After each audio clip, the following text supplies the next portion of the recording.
Hi, welcome back to our channel. I think everybody out there is safe and taking care of themselves pretty well during this quarantine. It's true that COVID 19 has impacted people's lives in different ways. We've seen people losing their lives or loved ones, we've seen workers losing their jobs. All over the world, businesses are drooping down. No doubt that coronavirus has impacted humans very much, even psychologically. Keeping that all apart, we are going to discuss what has happened to students in these situations. To be more specific, we are going to discuss what has happened to international students living in Canada. So let's start talking about 7 things you have to know if you are an international student in Canada. Hashtag post COVID 19. Number 1, academics. After COVID 19, social distancing has become a natural consequence throughout the world, so as in Canada. All colleges and universities in Canada are completely shut down, and no students are allowed to attend in class lectures anymore. So, education institutes have opted new methods for program delivery. All lectures are now conducted online. Semester exams are either cancelled or conducted online so that students can take them remotely. Although these programs are not extensive enough to meet the requirements of the students, you know what? Students are left with no choice. Well, on the brighter side, these online platforms like Zoom, etc., are able to keep the knowledge flowing between students and teachers effortlessly. However, questions like, are students still feel dedicated to attend online lectures? Are students actually getting that knowledge from these online lectures? In case of international students, is the fees paid to the institutions compensating with the knowledge that they're getting through these online platforms? All these questions are still unanswered and are to be given a deep thought about. Number 2, economic impact on international students in Canada. So, before getting into the topic, let's see how much a student spends to bear the living expenses to live in Canada. I live here in Ontario province, so any expenses that I mention further can be related to the expenses in Ontario.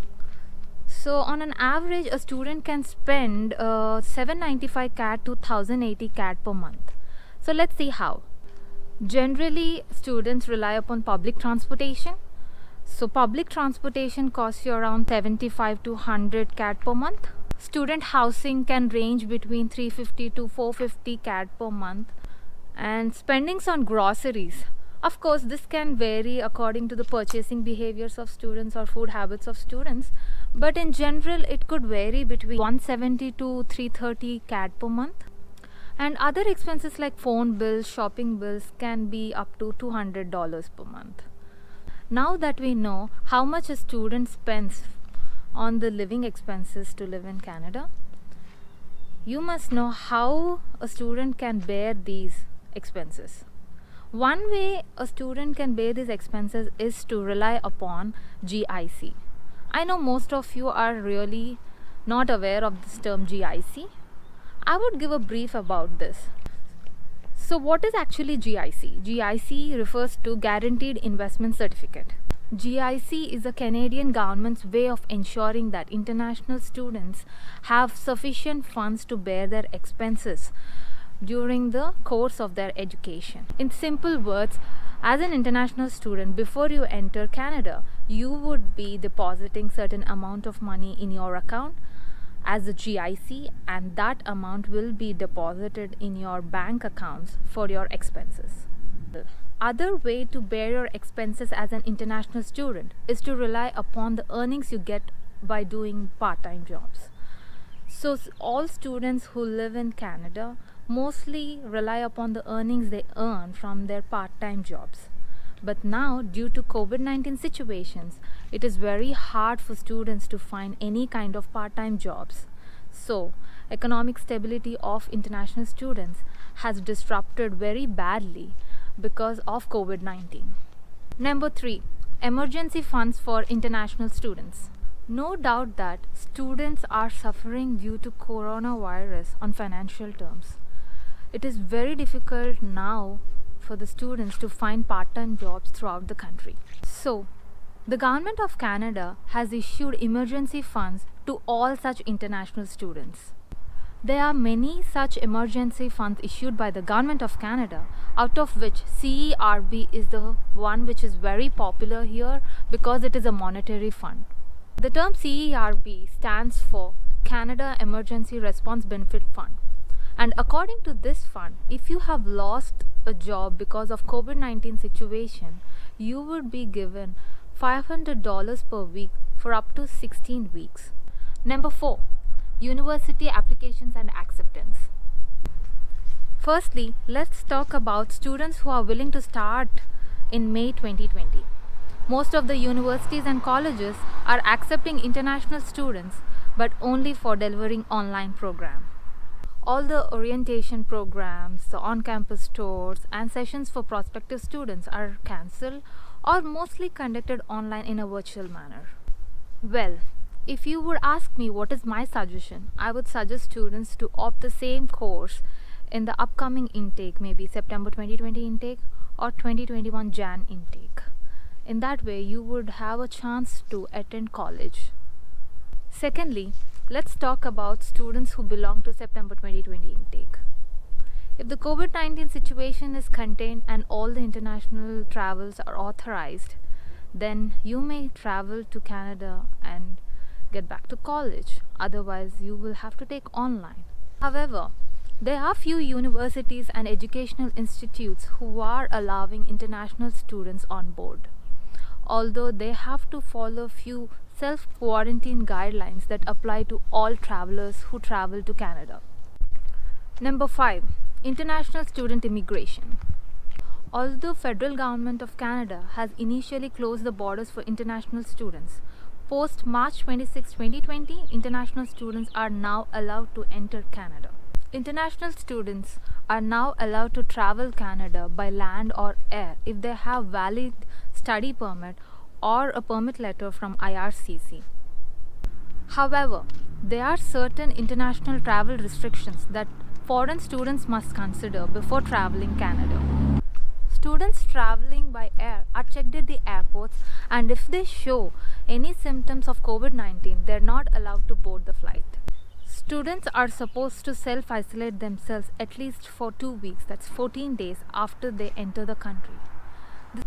This means that students right after entering the country are not supposed to go anywhere out, not even roam the streets, but should stay in their house. This self-isolation starts immediately after students land in this country.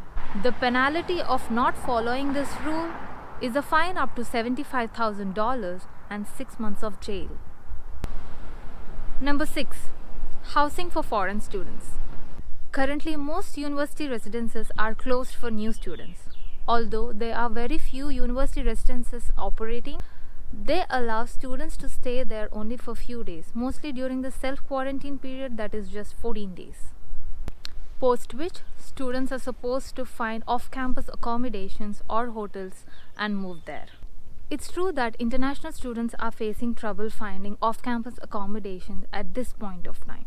This is because at many places in Canada, homestay owners are not allowing international students as tenants because of the fear of COVID-19. Number 7. Post-graduation work permit eligibility. Since most international students are doing distance education by taking online classes, it is quite common to be doubtful about post-graduation work permit eligibility. According to standard PGWP policies, if your distance education accounts to less than 50% of the total education, you are eligible to PGWP here in Canada. And the course completed outside Canada will not be included in the length of PGWP. Well, to address the ongoing changes with respect to COVID-19, on April 9, 2020, IRCC had made policy changes. Of course, these policy changes are temporary and are effective only until the COVID-19 situation passes away. These policy changes are extremely important for those international students who have valid study permit for doing their courses for May 2020 or June 2020.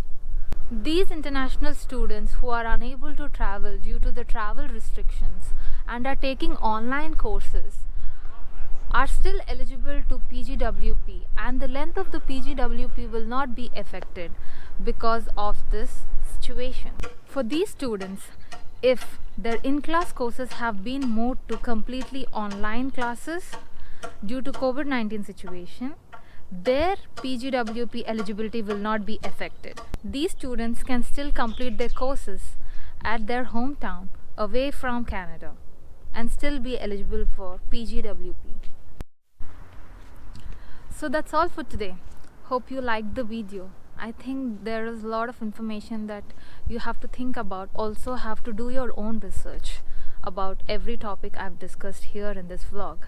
And if you have more questions, please drop me a message down in the comment section so that I can go through it and get your answers.